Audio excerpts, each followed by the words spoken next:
আসসালামু আলাইকুম, welcome to Farash blogs. আজকে অনেকদিন পরে বের হলাম আর ভাবলাম যে আজকে একটা ছোটোখাটো যেরকমই পারি একটা ভিডিও করি, কারণ নর্মালি আমার অফ ডেজ থাকে না। তো আজকে 6 দিন পরে টানা কাজ করার পর একদিন অফ পাইছি। তো আমি একটু ভাবলাম যে আজকে গ্রোসারি স্টোরে যাব, প্লাস হলো একটা পার্কে যাব।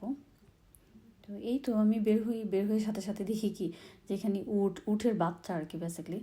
তো আমি আশ্চর্য হচ্ছিলাম যে এখানে উটের বাচ্চা কোত্থেকে আসলো, কারণ নর্মালি শীত প্রধান দেশে তো উট রিলেটেড কিছু থাকার কথা না এরকম লাইভ। তারপর দেখে এই যে ওয়ার্ড অ্যান্ড পার্ক, এই পার্কটাতে চলে আসছি। এটা হলো বার্মিংহামে একটা ছোটোখাটো একটা পার্ক। তো বাস দিয়ে যাওয়ার সময় প্রায় সময় আমার মনে হয় যে আমার যেদিন অফ থাকবে সেদিন হলো আমি এই পার্কটাতে আসবো। তো কবে আসবো না আসবো এই চিন্তা করে ভাবলাম যে আজকে যেহেতু অফই আছে তা আজকে চলে যাই। তো পার্কটা মোটামুটি বড় আছে, অত বিশাল না, লন্ডনের মতো এরকম না বিশাল বিশাল পার্ক। তাও তো আমি একটা সাইড দেখে তারপর চলে আসছি যেহেতু রোজা রাখছিলাম। তো এটাকে দেখে আমার অনেক ভালো লাগছে সবসময়। তো এতগুলা এই হাঁসের মধ্যে বিভিন্ন রকমের হাঁসের মধ্যে এই সোয়ানটাকে দেখে আমার অনেক ভালো লাগছে, কারণ মনে হচ্ছে যে সে একাই পানিতে রাজত্ব করতেছে, তার আর কেউ না হলেও চলবে। তো বেসিক্যালি রাজহাঁসগুলো দেখলে আমার খুব ভয় লাগে, আমি একটু দূরে দূরে থাকি। তো কোনো মতো ভিডিও করতেছিলাম, মনে হয় যে কখন আমার পিছনে বা আমাকে কামড় দেয়। কারণ লন্ডনে আমি এরকম এই জিনিসটা আমি একবার ফেস করছিলাম, রিজেন্ট পার্কে না হাইড পার্কে কোথায় যেন আমি ভুলে গেছি। তো একটু খাবার দিতে গেছিলাম, দেখছি কি যে একদম পিছিয়ে পিছিয়ে চলে আসতেছে। তো এগুলো দেখলে আমার খুব ভয় লাগে, কারণ এরা একা আসে না নর্মালি, এরা দলবল সাথে করে নিয়ে আসে। এই যে আমি দূরে থেকে থেকে কোনো মতে খালি ভিডিও করতেছিলাম। তো এই পার্কটা আমি দেখলাম যে ওদিকে ওই সাইড দিয়ে হাঁটার অনেক মানে লম্বা রাস্তা। তো আমি ওদিকে আর যাইনি, রোজা রাখছি, এর জন্য পানির পিপাসা লাগবে, এত বেয়ে উঠতে পারবো না। তো আমি জাস্ট এই সাইড দিয়ে আমি চলে আসছি আর কি। তো এখানে দেখলাম যে বাংলা, ইংলিশ, হিন্দি সব কিছুতে লেখা যে পাখিকে কোনো রকমের খাবার দেওয়া যাবে না। তো বাংলা জিনিস দেখলে নর্মালি আমার কাছে অনেক ভালোই লাগে।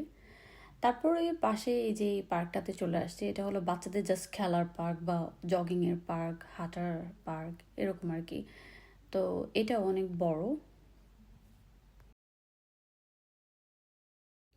যাই হোক, পার্কে ঘোরাঘুরি শেষে আমি আলডিতে চলে আসলাম, কারণ আমার আলডিতে কিছু জিনিস কিনতে হবে।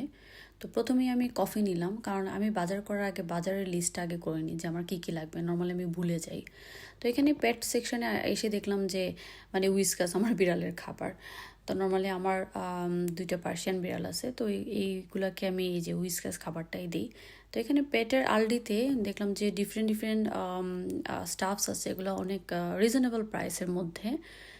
তো যদি কখনো আমার বিড়ালদেরকে আমি লন্ডন নিয়ে আসি, তাহলে আমি চিন্তা করতেছিলাম যে আমি এদেরকে এভাবে রাখবো ওভাবে রাখবো। তা আমি ঘুরে ঘুরে আর কি একটু দেখতেছিলাম, সময়ও কম।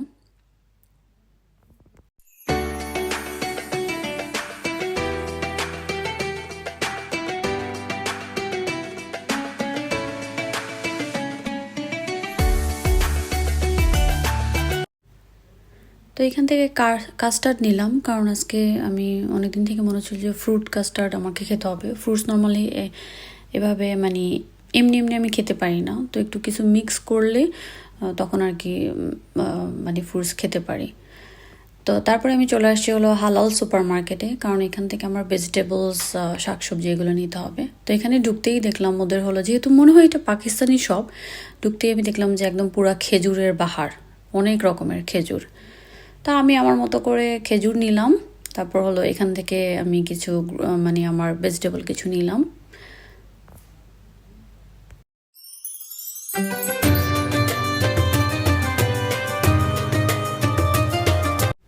এই তো মোটামুটি কেনাকাটা আমার শেষ। তারপর ডাক্তার অ্যাপয়েন্টমেন্ট ছিল, এখানে আমার একটা ব্লাড টেস্ট দিলাম, কারণ অনেকদিন থেকে আমার হাত পা খুব কামড়াচ্ছে।